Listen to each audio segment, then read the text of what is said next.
சுகமாக இருக்கிறேன். இன்றைக்கு நான் உங்களுக்கு ஒரு சிக்கன் சூப் பண்ணி செய்து காட்டுவோம்னு சொல்லி வந்திருக்கிறேன். அதுக்கு என்னென்ன தேவைன்னு சொல்லி நாங்கள் இப்போ இந்த பொருட்களை பார்க்கலாம். இதில் நான் கோழிக்கால் எடுத்து வச்சிருக்கிறேன், 8 பீஸ் எடுத்து வச்சிருக்கிறேன், 2 சலரி எடுத்து வச்சிருக்கிறேன், இது ஃபுல்லாக போடுவேன். மற்றது 2 சின்ன குடமிளகாயில் 2 எடுத்து வச்சிருக்கிறேன், ப்ரோக்கோலி எடுத்து வச்சிருக்கிறேன், 3 கேரட்ஸ் எடுத்து வச்சிருக்கிறேன், 1.5 டீஸ்பூன் மிளகு எடுத்து வச்சிருக்கேன். இதை நான் கிரைண்ட் பண்ணி பவுடராக எடுக்க போகிறேன். இஞ்சி துண்டு சின்னதா, மீன் கிட்டிலே ஒரு 5-6 எடுத்து வச்சிருக்கிறேன். உள்ளிப்பல் 10 எடுத்து வச்சிருக்கிறேன்.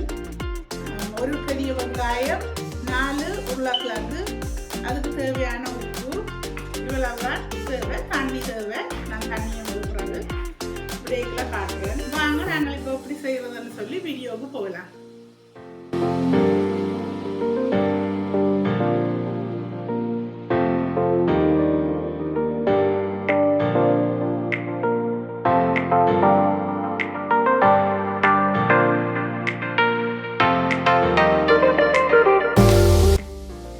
நடுவில் எப்படி ஒரு கீறு கீறுங்களோ இப்போ சின்ன இருக்கும்.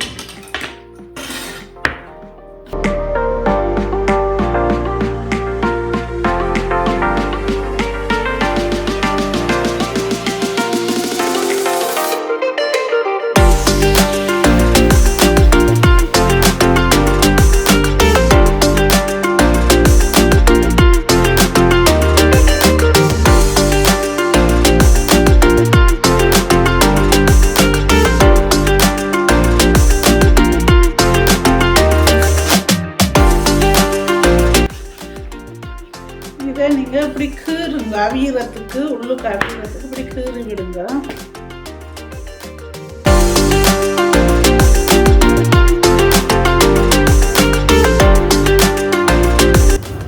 இந்த சட்டியில் நான் 3.5 லிட்டர் தண்ணியை கொதிக்க வச்சிருக்கிறேன். அதுக்குள்ள நான் ஈஸிக்காண்டி ஏழியாக நான் கொதிக்க வச்சேன். நான் அது ஈஸியாக இருக்கும், உங்களுக்கு சுகமாக இருக்கும். அதில் நான் டேபிள் ஸ்பூனால் 1.5 ஸ்பூன் கல்லுப்பு போட்டிருக்கிறேன். இந்த கோழி போடக்கூடியில் உப்பு போட்டால் தான் அந்த கோழியில் சேரு பண்ணுறதுக்காக வச்சிருக்கிறேன். இப்போ நான் கோழியை கழுவி வச்சிருக்கிறேன். இந்த கோழியை இதுக்கெல்லாம் போடுறேன்.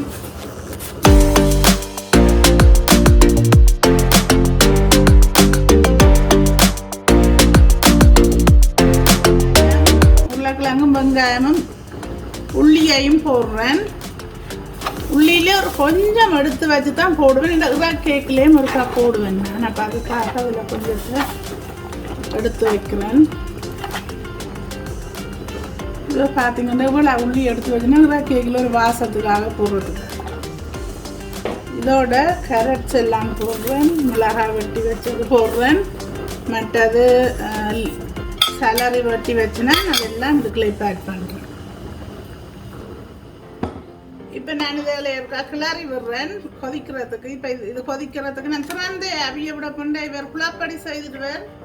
ஆனாலும் கொஞ்சம் நேரம் மூடுறேன், கொஞ்சம் கொதிக்க மாட்டோம், மூடி விடுவோம். பிறகு நாங்கள் திறப்போம், இல்லாட்டி எல்லாம் பொங்கி வெளியில் ஊற்றுண்டுடும். இது இப்போ கொதிச்சு வந்துட்டுது. நான் அந்த இதுக்குள்ள அந்த எடுத்து வச்ச இஞ்சி துண்டும் இந்த மின்ட் இலையையும் 4 போடுறேன்.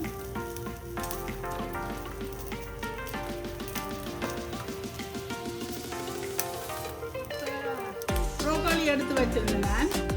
நான் அதில் கொஞ்சத்தை நான் இப்போ போடுறேன்னா இந்த அதை அவிஞ்சு கரைஞ்சி வரைக்குள்ள அதில் ஒரு டேஸ்ட் இருக்குது. அப்போ அதால் கொஞ்சத்தை பிறகு நான் இறக்கக்கு அவிஞ்சு எல்லாம் ரெடி என்றாக்கிறோம். கொஞ்சம் இதெல்லாம் வதச்சதை போடுவேன்.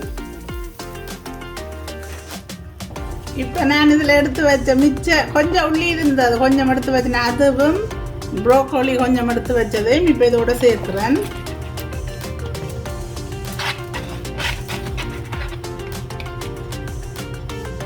இந்த நேரத்தில் எடுத்த அந்த மிளகு பவுடர் அரைச்சி வச்சிருக்கிறேன், அவரையும் இதில் சேர்க்கிறேன்.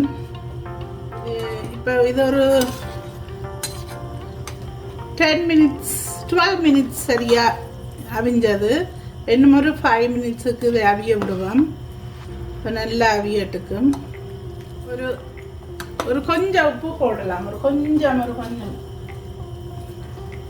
இவ்வளோ ஆட் பண்ணலாம். அவ்வளோதான், அதுக்கு மேலே போட தேவையில்லை. உங்களுக்கு கூட உப்பு வேணுமென்னு சொன்னால் நீங்கள் உப்பை போடுங்க. இந்த ப்ரோக்கோலியெல்லாம் அவிஞ்சு கொஞ்சம் கரைய வேணும். அப்போ தான் அதோட சேரேக்கில் நல்லா இருக்கும். திரும்பவும் நாங்கள் இதில் நல்லா அவிய விடுவோம். ஒரு 2-3 மினிட்ஸ் கொடுப்போம் அவர் அவியறதுக்கு. இப்படி நீங்களும் செய்து பாருங்க, என்ன மாதிரி என்று செய்து பார்த்துட்டு சொல்லுங்க. எங்கே இருந்தாலும் நீங்கள் செய்யலாம், எந்த நாட்டில் இருந்தாலும் இந்த சூப் செய்கிறதுக்கு ஈஸி, செய்யலாம்.